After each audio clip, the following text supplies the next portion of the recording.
இன்றைக்கி சிம்பிளான புதினா சட்னி இட்லிக்கு எப்படி செய்யறது அப்படின்னு தான் பார்க்க போகிறோம். வாங்க பார்க்கலாம். அதுக்கு ஃபஸ்ட்டு ஒரு கடாய் எடுத்து அதை கேஸ் பற்ற வச்சுட்டு எண்ணெய் ஊற்றி எண்ணெய் காஞ்சதும் அதில் வந்து ஒரு நாலு டீஸ்பூன் வந்து கடலைப்பருப்பு போட்டுக்கோங்க. அதுக்கப்புறம் ஒரு ரெண்டு டீஸ்பூன் வந்து உளுத்தம்பருப்பு போட்டுக்கோங்க. அது ரெண்டும் நல்லா பொன்னிறமாக வணங்கினதுக்கப்புறமா உங்களுக்கு தேவையான அளவு காரம், நான் வந்து ஒரு 3 வரமிளகாய் மட்டும்தான் போட்டுருக்கேன். ஏன்னா காரம் நாங்கள் கம்மியாக சாப்பிட்றதுனால 3 வரமிளகாய், நீங்கள் காரம் அதிகமாக சாப்பிட்றதுனா அதிகமாக போட்டுக்கோங்க.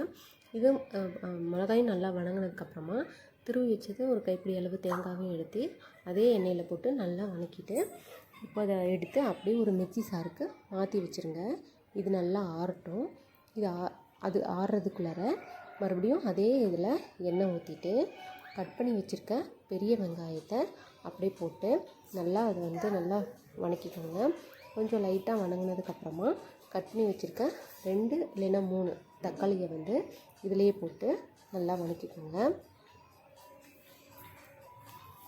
வெங்காயம் வந்து ரொம்ப வணங்கணும்னு இல்லை, ஓரளவுக்கு லைட்டாக பொன்னிறமாக அந்த அளவுக்கு வணங்கினா போதும். அதுக்கப்புறம் தக்காளியும் போட்டு நல்லா வணக்கிக்கோங்க. தேவையான அளவு உப்பு போட்டுக்கோங்க. உப்பு போட்டு வணங்கினா தக்காளி கொஞ்சம் ஈஸியாக சீக்கிரமாக வணங்கிடும். தக்காளியை போட்டு நல்லா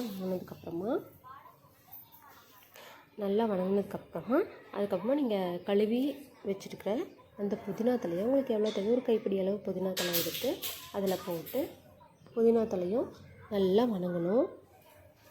நல்லா வணங்கினதுக்கப்புறமா அதை அப்படியே எடுத்து ஆற வச்சுருங்க. நான் பூண்டு போட மறந்துட்டேன், அதனால் பூண்டு மட்டும் இப்போ போட்டுக்கோங்க. பூண்டு 2 இல்லைன்னா 3 போடுங்கன்னு, ரொம்ப போட வேண்டாம்.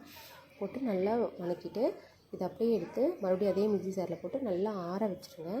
ஆற வச்சுட்டு அதுக்கப்புறமா நல்லா ரொம்ப நைஸாக அரைக்காமல், ரொம்ப கொரகொரன்னு அரைக்காமல், ஓரளவுக்கு அந்த மாதிரி நீங்கள் அரைச்சிட்டு வந்தீங்க அப்படின்னா சூப்பரான இட்லிக்கான புதினா